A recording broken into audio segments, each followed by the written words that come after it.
I think I deserve this naman.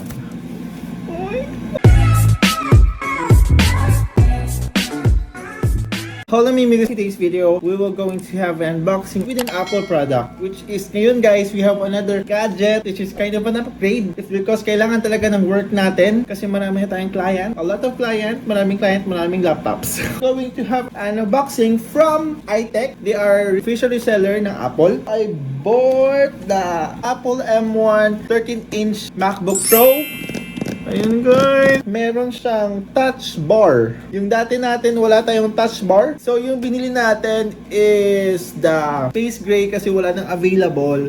And then inside we have the 8GB unified memory plus 256GB SSD. This is a 13-inch MacBook Pro with Apple M1 chip. Kung pumunta kayo ng iTech, only 69,990 pesos. Pero here's the thing, kung bibili kayo nito with a cash, there's a discount. Let's get into the unboxing. Meron siya dito for sure. Ayan. So, kukunin na natin siya. Oh, I think I deserve this naman. This is the MacBook Pro 2020. So, ito na siya guys. Tingnan natin siya. Oh, sa loob nito guys, we have the cord, warranty dito sa loob, and then the instructions, and then the sticker, and then we have the adapter. So, let's go. Ayan.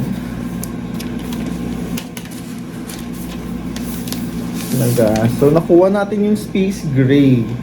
Yung difference ng MacBook kong isa is very light lang talaga siya. Ito yung silver, and then this is the space gray.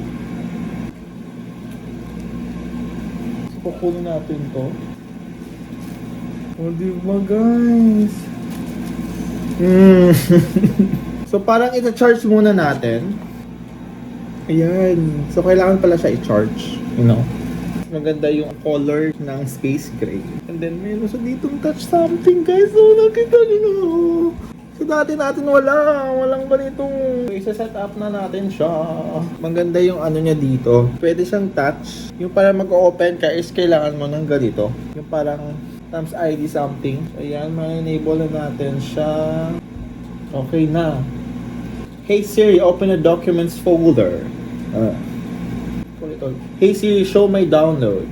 Hey Siri, what's the weather? So set up natin yung touch ID niya.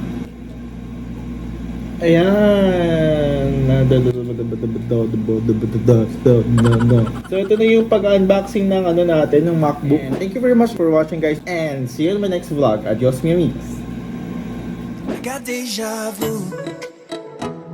When I saw you at a table at a road spot set for two.